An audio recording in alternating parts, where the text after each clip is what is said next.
Mija, ¿me haces un favorcito? Preguntó doña Remedios, mientras tomábamos café en su casa aquella mañana de jueves. Mi suegra llevaba 2 años viuda, y yo intentaba visitarla seguido, a pesar de que nunca me había tratado con mucho cariño. Era la madre de Carlos, mi esposo, y mis hijos la adoraban. Claro, doña Reme, dígame, se me cayó el celular esta mañana, y la pantalla quedó toda rota. ¿Podrías llevarlo a reparar? Ya sabes que yo no entiendo nada de esas cosas, y me da miedo que me estafen. Con gusto, yo lo llevo hoy mismo. Ay, qué bendición de nuera tengo, no como la esposa de tu cuñado Héctor, esa ni para preguntarme cómo estoy sirve. Tomé el celular, era un iPhone que Carlos le había regalado el año pasado. La pantalla estaba completamente estrellada pero todavía encendía. ¿Tiene contraseña? Sí, pero es fácil. Anótala 2 de mayo, 1 de febrero, 7 de agosto, es mi fecha de nacimiento. Guardé el celular en mi bolsa, y me despedí. Tenía que dejar a mis hijos en la escuela, y luego iría al centro comercial, donde había un local de reparaciones que me habían recomendado. Tech Express decía el letrero. Un muchacho joven con barba y lentes me atendió. Su etiqueta decía Omar. Buenos días, ¿en qué la puedo ayudar? El celular de mi suegra. Se le cayó y necesita pantalla nueva. Déjeme ver, revisó el teléfono. Sí, solo es la pantalla. Lo tengo listo en 2 horas. ¿Me da la contraseña para hacer las pruebas después? Le di la contraseña que doña Remedios me había dado. Omar la anotó, y me entregó un ticket. Perfecto, regrese como a las 2. Aproveché para hacer compras, ropa para los niños, despensa, algunas cosas para la casa. A las 2 en punto regresé a Tech Express. Omar estaba solo en el local, y cuando me vio entrar, su expresión era extraña, preocupada. Señora, necesitamos hablar. ¿Qué pasó? ¿No se pudo arreglar? Se arregló perfectamente, pero, miró hacia la puerta del local como asegurándose de que nadie entrara. Mire, esto me puede costar mi trabajo, pero tengo que decirle algo. Cuando estaba probando el teléfono, empezaron a llegar mensajes, muchos mensajes, y algunos eran muy extraños. Mi corazón comenzó a latir más rápido. ¿Qué clase de mensajes? Mensajes sobre usted, sobre su esposo, sobre sus hijos. Mensajes que, señora, no soy quien para meterme, pero necesita ver esto. Me pasó el celular, estaba abierto en WhatsApp. La conversación era con alguien llamado, licenciado Fuentes. ¿Ya averiguaste cuánto tienen en el banco? Aproximadamente 800,000 pesos en su cuenta de ahorro. ¿Y propiedades? La casa está a nombre de los dos. Valor aproximado, 35 millones TEM. Perfecto. ¿Cuándo procedes? En 2 meses máximo. Ya casi está todo listo. No entiendo, dije confundida. ¿De qué hablan? Siga leyendo, dijo Omar con voz tensa. Desplacé hacia arriba. Había más mensajes, muchos más, y lo que leí me dejó helada. Carlos ya firmó los documentos. El tonto ni siquiera los leyó bien. Y si su esposa los revisa, no los revisará. Confía demasiado en él. Además, ella no sabe que los bienes de mi difunto esposo también están incluidos. Eres implacable, Remedios. Aprendí de los mejores. Cuando uno tiene dinero, todos quieren quitártelo, incluidas las nueras trepadoras. Sentí como si me hubieran abofeteado. No era trepadora. Yo trabajaba como maestra. Tenía mi propio sueldo. Nunca le había pedido un peso a doña Remedios. Hay más, dijo Omar, mucho más, y créame que no es nada bueno. Seguí leyendo. Había una conversación completa sobre un plan elaborado, que llevaba meses en marcha. Doña Remedios y este licenciado Fuentes estaban planeando defraudar a toda la familia. Había capturas de pantalla de documentos, contratos que yo nunca había visto, escrituras, testamentos, y entonces vi algo que me paralizó, una póliza de seguro de vida, a mi nombre, por 5 millones de pesos. Beneficiario, Remedios Salazar, mi suegra. Yo nunca firmé esto, susurré, nunca he tenido una póliza de seguro. Señora, dijo Omar con urgencia. Voy a ser muy directo. He visto muchas cosas en este trabajo, celulares de gente que engaña, que roba, que miente, pero nunca había visto algo así. Su suegra no solo está planeando robarle, está planeando, no quiero asustarla, pero algunos de estos mensajes hablan sobre accidentes y solucionar el problema permanentemente. ¿Qué? No, eso es imposible. Doña Remé es mi suegra, es la abuela de mis hijos. Lea esto. Omar abrió otra conversación. Esta era con alguien llamado El Güero. ¿Cuánto cuesta? Depende. ¿Qué tan limpio lo quieres? Muy limpio. Que parezca accidente. Eso sube el precio. 200,000. Es mucho. Es lo que cuesta un trabajo profesional. Y tienes 5 millones de seguro. Es buen negocio. Está bien, pero necesito que sea después de que firme los papeles.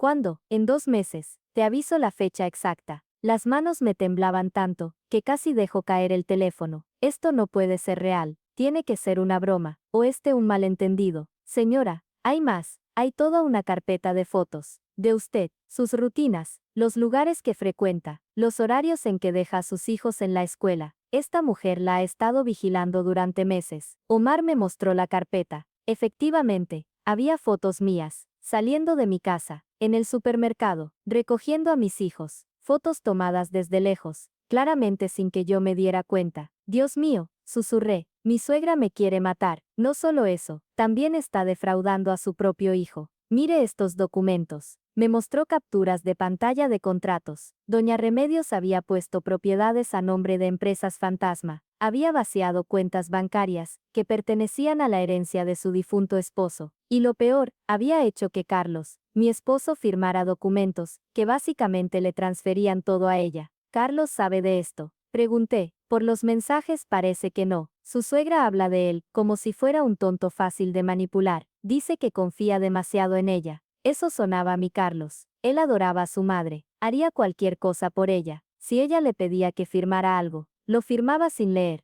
Es mi mamá, siempre decía. Ella nunca me haría daño. ¿Qué hago? Pregunté, sintiendo pánico. No puedo ir a la policía con mensajes de WhatsApp. Dirá que son falsos, que alguien hackeó su teléfono. Por eso voy a ayudarla, dijo Omar. Voy a copiar todo, mensajes, fotos, documentos, todo, y voy a mandárselo a su correo. Luego voy a borrar cualquier rastro de que alguien accedió a este teléfono. Su suegra no sabrá que usted vio esto. ¿Por qué me ayudas? Ni siquiera me conoces. Porque mi mamá murió en un accidente de carro hace 5 años. Un accidente que nunca me convenció. Y después descubrí que mi padrastro tenía una póliza de seguro millonaria a nombre de ella. Nunca pude probar nada. No voy a dejar que otra familia pase por lo mismo. Omar trabajó rápido. En 15 minutos, había copiado todo, y me lo envió a mi correo. Luego limpió cualquier registro de acceso. Cuando le entregue este teléfono a su suegra, todo estará normal, pero usted tiene toda la evidencia. Mi consejo: vaya con un abogado hoy mismo. Y tenga mucho cuidado. Esta señora es peligrosa. ¿Cuánto te debo? Por la reparación y por todo esto. La reparación son 1000 pesos. Y por lo demás, no me debe nada. Solo prométame que se va a proteger, y que va a proteger a sus hijos. Salí de ese local en estado de shock. En mi bolsa llevaba el celular reparado de mi suegra. En mi correo electrónico, llevaba la evidencia de que ella planeaba matarme y robarle a su propio hijo. No regresé a casa de Doña Remedios inmediatamente. No podía verla a la cara todavía. En lugar de eso, fui a un café y abrí mi laptop. Necesitaba ver toda la evidencia con mis propios ojos. Los correos de Omar contenían cientos de archivos, mensajes que databan de hace 6 meses, conversaciones detalladas sobre el plan. Doña Remedios no siempre había sido viuda pobre como ella decía. Su esposo, don Roberto, había sido un empresario exitoso. Cuando murió hace 3 años, dejó una fortuna, propiedades, inversiones, cuentas bancarias, todo repartido entre ella y sus 2 hijos, Carlos y Héctor. Pero doña Remedios no quería compartir, quería todo para ella. Había empezado con Héctor, su hijo mayor. Lo convenció de firmar un poder notarial temporal para que ella manejara su parte de la herencia, mientras él se establecía en Monterrey, donde acababa de conseguir trabajo. Héctor,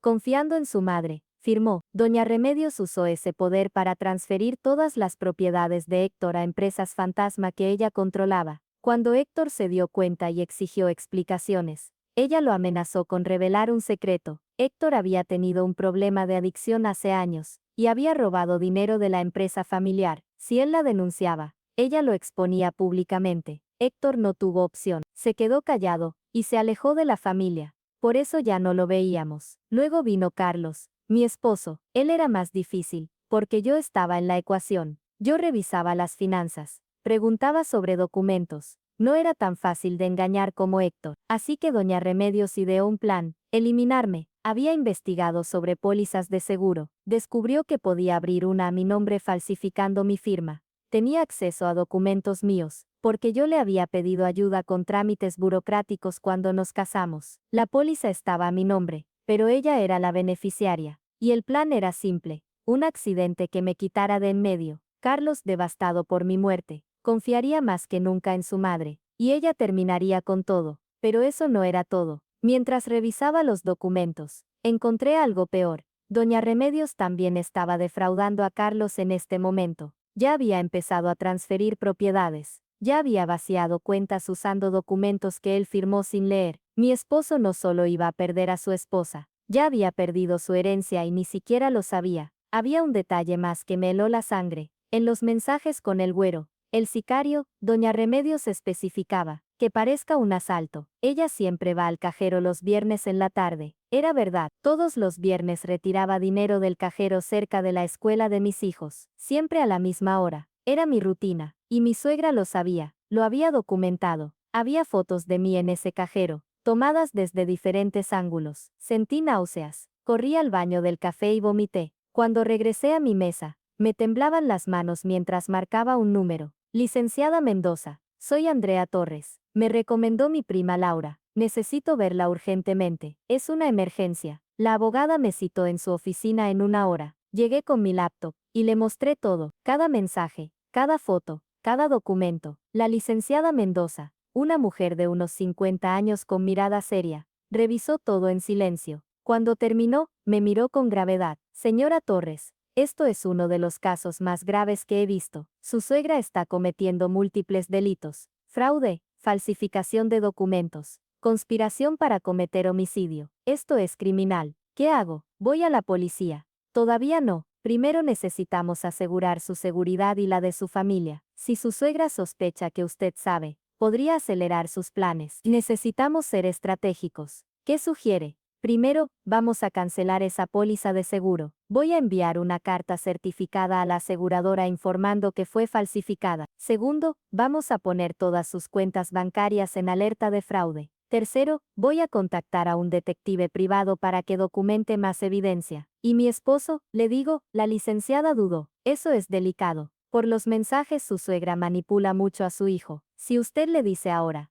él podría no creerle. Peor aún, podría contarle a su madre y poner en riesgo toda la investigación. Pero Carlos merece saber que su madre lo está robando. Y lo sabrá, pero en el momento correcto, cuando tengamos pruebas irrefutables. Señora Torres, sé que es difícil, pero necesito que confíe en mí. Vamos a protegerla a usted y a su familia, pero tenemos que hacerlo bien. Acepté a regañadientes. Pasamos las siguientes 2 horas planeando. La licenciada hizo llamadas, envió correos, coordinó con un detective. Una última cosa, dijo antes de que me fuera. No le devuelva el celular a su suegra todavía. Dígale que hubo complicaciones, que la reparación tardará más. Necesitamos tiempo para mover piezas antes de que ella sepa que estamos sobre ella. Esa noche, le mentí a Carlos por primera vez en nuestro matrimonio. ¿Cómo estuvo tu día?, preguntó mientras cenábamos. Bien, llevé el celular de tu mamá a reparar, pero hay problemas con la pieza. Tarda como una semana. ¿Le dijiste a mi mamá? Sí, le hablé.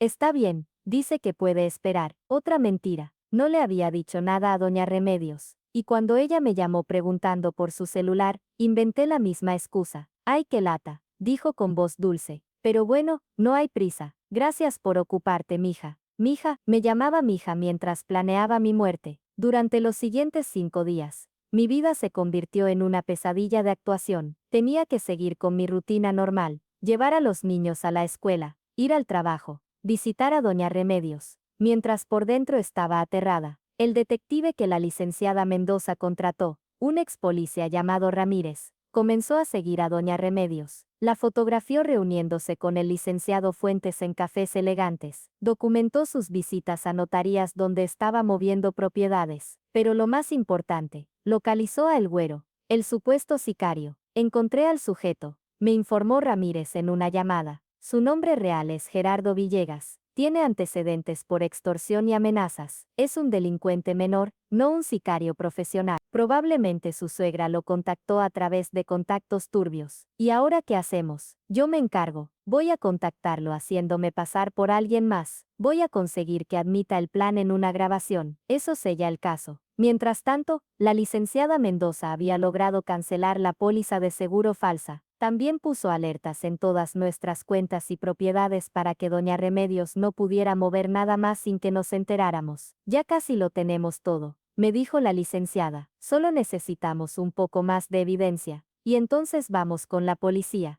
Pero doña Remedios estaba impaciente. Me llamó 2 veces preguntando por su celular. Ya van 6 días, mija. No está listo todavía. El técnico dice que mañana doña Remé, la pieza viene de China. Ya sabe cómo es. Bueno, está bien. Oye, ¿por qué ya no vienes a visitarme tan seguido? ¿Está todo bien? Sí, claro. Solo he estado ocupada con los niños y el trabajo. Pues ven mañana a comer. Hago tu pozole favorito. La sola idea de estar en su casa, comiendo su comida, sabiendo lo que sabía, me revolvió el estómago. Mejor el fin de semana. Sí, esta semana está complicada. Escuché su suspiro molesto del otro lado. Está bien, pero ven el sábado. Quiero ver a mis nietos. El jueves, Ramírez me llamó emocionado. Lo tengo la grabación del güero admitiendo todo. El plan, el pago, todo. Esto es evidencia suficiente. Y ahora vamos con la policía. Pero antes, necesito preguntarle algo importante. ¿Está lista para que su esposo se entere de todo?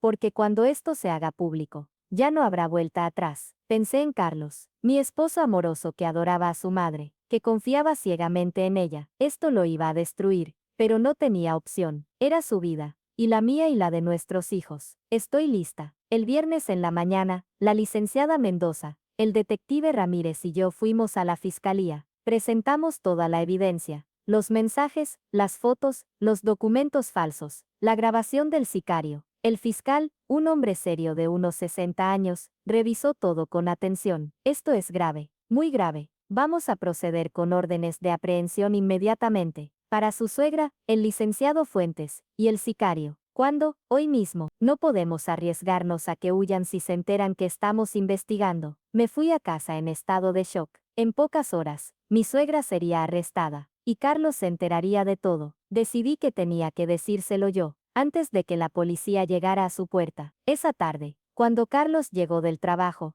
lo senté en la sala. Necesitamos hablar. Es sobre tu mamá. Está bien. ¿Le pasó algo? Carlos, lo que te voy a decir va a ser muy difícil de escuchar, pero necesito que me creas. Necesito que confíes en mí. Y le conté todo, cada detalle, cada mensaje, cada plan. Carlos me miró como si hubiera perdido la razón. Estás loca. Mi mamá nunca haría algo así. Nunca. Carlos, tengo las pruebas. Mensajes, fotos, documentos, todo. Son falsos. Alguien hackeó su teléfono. O tú los inventaste porque siempre has estado celosa de la relación que tengo con mi madre. ¿Celosa? Carlos, tu madre planeaba matarme. Contrató a un sicario. Basta, gritó, poniéndose de pie. No voy a escuchar más de esto. Mi madre acaba de perder a mi padre hace 3 años. Está sola, vulnerable, y tú la estás atacando con mentiras enfermizas. No son mentiras. La policía ya tiene la evidencia. Van a arrestarla hoy. Carlos palideció. ¿Qué hiciste? Hice lo correcto. La denuncié. Ella es una criminal, Carlos. Te robó tu herencia. Me quería matar. ¿Qué querías que hiciera?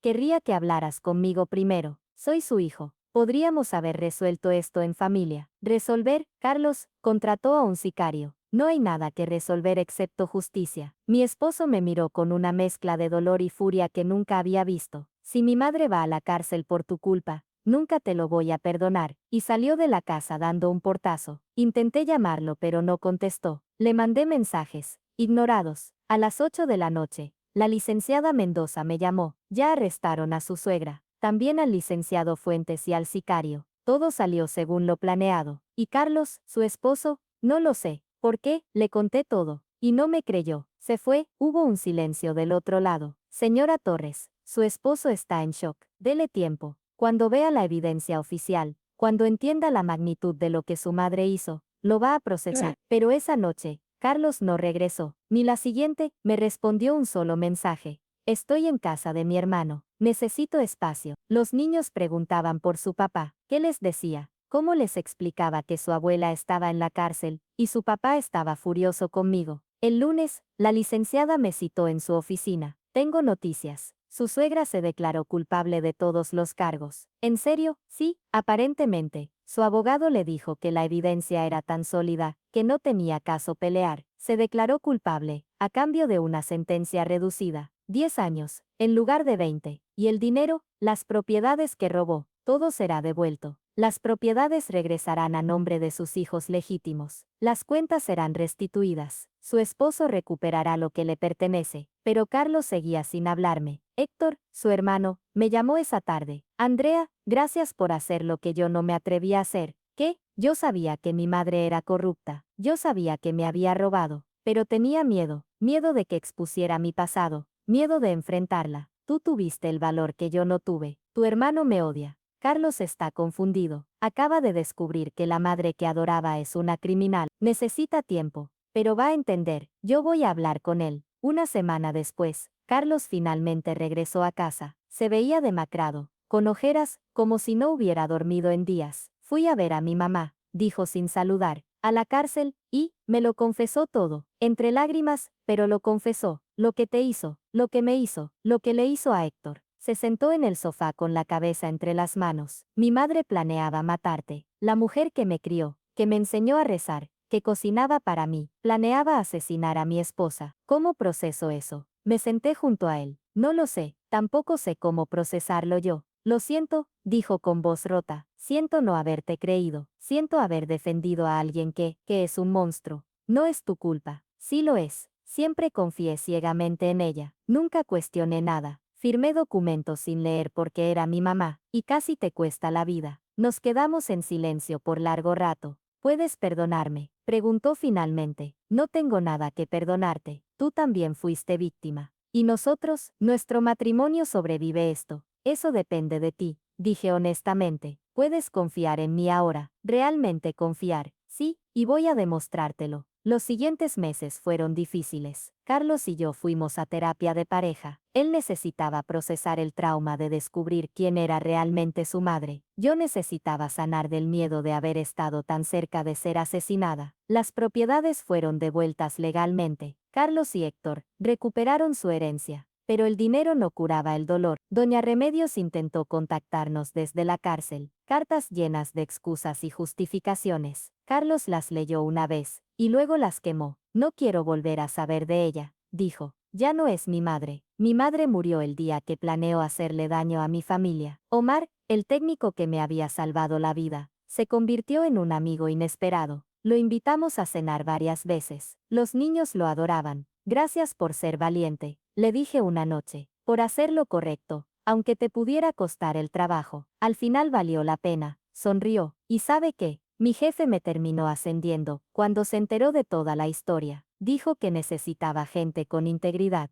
6 meses después del arresto, estábamos cenando en familia cuando Carlos me tomó la mano. Tengo algo que decirles a todos, anunció. He decidido donar la mitad de mi herencia. ¿Qué? Preguntaron los niños al unísono. Voy a donar la mitad a organizaciones que ayudan a víctimas de fraude familiar y violencia. Ese dinero viene de una persona que lastimó gente. Quiero que se use para sanar. Me apretó la mano, y la otra mitad la voy a poner en un fideicomiso para nuestros hijos. Pero voy a asegurarme de que estén educados financieramente, que nunca firmen nada sin leer, que nunca confíen ciegamente, ni siquiera en familia. Eso es hermoso, le dije con lágrimas. Es lo menos que puedo hacer. Por ti, por ellos, por todas las víctimas que mi madre creó. Héctor también decidió hablar públicamente. Dio entrevistas contando cómo su madre lo había manipulado y robado. Su historia ayudó a otros a reconocer señales de abuso financiero familiar. Siempre pensé que era mi culpa, me dijo Héctor, en una de nuestras reuniones familiares, que merecía ser castigado por mis errores del pasado. Pero ahora entiendo que eso es lo que los manipuladores hacen. Usan tu culpa como arma. Un año después, recibí una carta. Era de Doña Remedios. Andrea, sé que no merezco tu perdón. Sé que lo que hice, sé que no merezco tu perdón. Sé que lo que hice no tiene justificación. Doblé la carta de Doña Remedios, sin terminar de leerla. No por rabia, por claridad. ¿No quieres saber qué más dice? Preguntó Carlos, con la voz baja. No, respondí. Ya no necesito explicaciones de alguien que decidió cruzar ese límite. Carlos asintió. Tomó la carta y la guardó en un cajón que nunca volvió a abrir. Los meses siguientes fueron un proceso lento, a veces doloroso, pero honesto. La terapia no fue cómoda. Hubo reproches, hubo silencios largos, hubo días en los que parecía más fácil rendirse que reconstruir. Tengo miedo de que un día despiertes y te des cuenta de que ya no puedes verme igual, me confesó Carlos una noche. Eso ya pasó, respondí, y aún así estoy aquí. Eso también cuenta. Poco a poco, Carlos dejó de justificar, dejó de decir, No lo hizo con mala intención. Empezó a decir, estuvo mal sin agregar nada más. Ese fue el verdadero cambio. Los niños también sanaron. Dejaron de preguntar por la abuela. Dejaron de notar la ausencia como una herida abierta. La rutina, la estabilidad y la verdad adaptada a su edad los protegieron más que cualquier mentira bonita. Una tarde, mientras ayudaba a mi hija con la tarea, me miró y dijo, mamá, hiciste lo correcto, ¿verdad? La abracé fuerte. Sí, mi amor, siempre, y por primera vez desde que todo comenzó. Lo supe sin dudas. Pasó un año desde que llevé un celular a reparar, y salí con la verdad que casi me cuesta la vida. La casa ya no se sentía como un lugar vigilado. Las ventanas abiertas dejaron de darme miedo. Volví a caminar sola. Volví a confiar en mi intuición. Carlos transformó el dolor en acción. Cumplió su promesa. La empresa familiar cambió de rumbo, auditorías externas, transparencia total, programas de apoyo a víctimas de fraude y violencia familiar. El apellido dejó de ser sinónimo de poder silencioso y se convirtió en ejemplo de responsabilidad. No puedo cambiar de dónde viene ese dinero, dijo una vez, pero sí puedo decidir en qué se convierte. Héctor se mudó de regreso a la ciudad. Por primera vez, los hermanos hablaron sin miedo ni secretos. No se perdonaron de inmediato, pero se escucharon, y eso fue suficiente para empezar. Yo retomé algo que había abandonado sin notarlo, mi voz. Comencé a dar talleres para mujeres sobre abuso financiero y manipulación familiar, no como experta, sino como sobreviviente. En uno de esos talleres, una mujer se me acercó llorando. Pensé que exageraba. Hasta que te escuché, me dijo, hoy voy a pedir ayuda. Ese día entendí que el miedo se rompe cuando se nombra. Una tarde de domingo, estábamos en el parque. Carlos jugaba fútbol con los niños. Yo los observaba desde una banca, con el sol tibio en el rostro. ¿En qué piensas?, preguntó Carlos, sentándose a mi lado. En que estuvimos a punto de perderlo todo, respondí. Y aún así, aquí estamos. Porque fuiste valiente, dijo. Porque no miraste hacia otro lado. Lo miré con serenidad. No fui valiente, corregí. Fui consciente, y eso me salvó. Semanas después, recibimos la noticia final. Doña Remedios fue sentenciada formalmente, sin apelaciones, sin privilegios. Carlos guardó silencio largo rato al enterarse. No la odio, dijo finalmente, pero tampoco la extraño. Esa fue su despedida. La mía había ocurrido mucho antes. Esa noche, al acostar a mis hijos, apagué la luz, y me quedé un momento observándolos dormir. Respiraban tranquilos, seguros, y entendí la verdad más importante de todas. A veces el peligro no viene de afuera, viene de la mesa familiar, de la voz que dice, confía en mí, y a veces el acto más grande de amor es atreverte a ver la verdad, aunque destruya todo lo que creías seguro. Yo sobreviví, mis hijos están a salvo, y mi vida ya no se construye sobre el miedo, sino sobre algo mucho más fuerte, la verdad.